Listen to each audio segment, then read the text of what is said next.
You keep giving them chances, excusing their behavior, justifying why they treat you that way. They're going through something. Maybe I'm being too sensitive. Their family, I have to deal with it. And every time you convince yourself it'll be different, they'll change. They'll appreciate you. They'll finally see how much you've done for them. But they don't. They just take more, demand more, disrespect you more, and you're exhausted. Because being nice to people who don't deserve it is draining your soul. Here's what nobody told you. Tolerance isn't a virtue when you're tolerating abuse. Patience isn't spiritual when it's enabling toxicity. And being nice to people who are destroying your peace isn't kindness. It's self-betrayal. There's a difference between being compassionate and being a doormat. And it's time you learned where that line is. Krishna understood this. He didn't teach passive acceptance of mistreatment. He didn't tell Arjuna to just smile and tolerate injustice. He gave him a sword and said, "Stand up." In chapter 16, verse 21 of the Bhagavad Gita, Krishna identifies exactly what you're dealing with. There are 3 gates leading to self-destruction and hell: lust, anger, and greed. Every sane person should give these up. Notice what he's saying. Lust, anger, and greed. These are the traits of toxic people. They want what they want. They rage when they don't get it, and they'll take from you without ever giving back. And then he says something critical. Give these up. Not tolerate them. Not excuse them. Not let them consume your life. Give them up. That includes giving up the people who embody them. You've been taught that cutting people off is cruel, that real love means enduring anything, that if you walk away, you're the bad guy. But that's manipulation talking. That's guilt. That's the toxic person's favorite weapon. Make you feel like you're the problem for having boundaries. Here's the truth. Protecting your peace isn't selfish. It's necessary. And some people don't deserve access to you. Let me tell you what I've learned. I spent years being the nice guy, always available, always understanding, always giving people the benefit of the doubt. And you know what it got me? Used, drained, resentful. I thought I was being spiritual, compassionate, evolved. But really, I was just afraid. Afraid of conflict, afraid of being disliked, afraid of standing up for myself. And toxic people can smell that fear.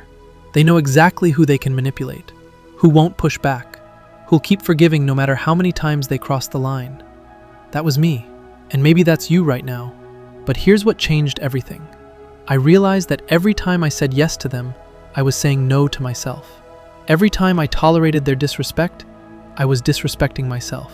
Every time I let them take my energy, I had less to give to the people who actually valued me. You can't pour from an empty cup, and toxic people will drain you until there's nothing left. So here's what you need to understand about why you keep letting this happen. There's something in psychology called the sunk cost fallacy. It's when you continue investing in something because you've already invested so much, even when it's clearly not working. You've spent years with this person. You've forgiven them 100 times. You've tried everything to make it work. And because you've invested all that time and energy, walking away feels like admitting it was all wasted. But here's the reality. The time is already gone. You can't get it back. The only question now is, are you going to waste more? Staying in a toxic relationship because you've already spent 5 years in it is like eating a bad meal just because you already paid for it. It doesn't make sense. It just makes you more miserable. The investment is gone. Stop throwing good energy after bad. Krishna makes this clear in chapter 18, verse 66 of the Bhagavad Gita. Abandon all varieties of religion and just surrender unto me. I shall deliver you from all sinful reactions. Do not fear. Now, take out the religious context for a second and look at the principle. Abandon what's not working. Let go. Surrender the need to control it, fix it, save it, and trust that you'll be okay. You're holding on to toxic people because you're afraid. Afraid of being alone. Afraid of conflict. Afraid they'll talk badly about you. Afraid you'll regret it. But that fear is keeping you trapped. And Krishna's message is simple. Let go. You'll be fine. Better than fine. You'll be free. Here's what happens when you finally set boundaries with toxic people. First, they'll test you. They'll push harder. Get angry. Play the victim. I can't believe you're doing this to me. After everything I've done for you. You've changed. Yeah, you have changed. You've stopped letting them walk all over you. and they don't like it. But hold firm, because this is where most people break. They feel guilty, they second-guess themselves, and they let the toxic person back in. Don't. This is the test. Pass it. Second, some people will fall away, and that's okay. Not everyone is meant to stay in your life forever. Some people are in your life for a season, and when that season's over, let them go. You're not responsible for managing their emotions. You're not responsible for their growth. You're not their therapist, their punching bag, or their endless source of supply. You're responsible for your peace. That's it. Third, you'll feel lighter. It might take a few days, maybe a few weeks, but eventually you'll notice you're not as anxious, not as drained. You have energy for things that actually matter. You'll realize how much space toxic people were taking up in your mind, and now that space is free. And fourth, the right people will show up. When you stop tolerating the wrong people, you make room for the right ones. People who respect you, who add to your life instead of draining it, who see your boundaries and honor them. But none of that happens if you keep being nice to people who don't deserve it. Look, I get it. You're not a mean person. You don't want to hurt anyone. You want to believe the best in people. But there's a difference between giving someone a chance and giving them unlimited chances. Between being understanding and being a fool. Compassion doesn't mean letting people destroy you. It means recognizing when someone is harmful and choosing your well-being over their comfort. You can wish them well from a distance. You can hope they change. You can forgive them for your own peace. But you don't have to let them stay in your life.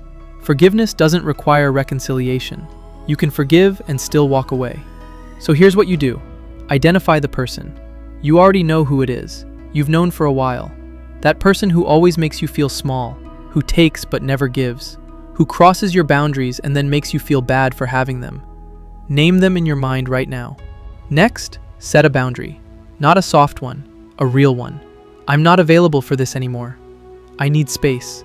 This relationship isn't healthy for me. You don't owe them an explanation. You don't need to justify it. You're allowed to protect yourself. And then, hold it. When they push back, and they will, don't cave. Don't explain, don't defend, just repeat the boundary. I've made my decision. That's it. They'll call you cold, selfish, mean. Let them. You're not those things. You're just finally choosing yourself.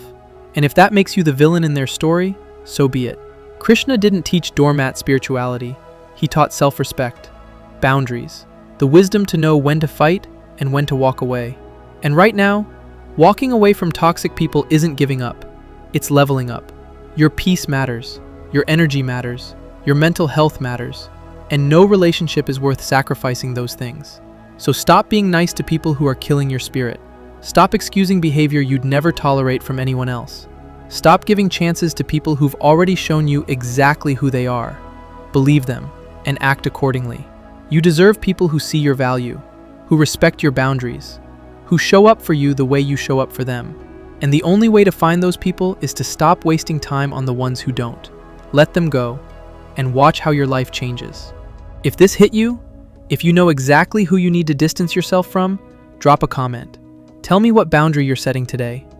And if you're ready to learn how the Gita teaches you to protect your energy, stand in your power, and stop apologizing for choosing yourself, subscribe. We're just getting started.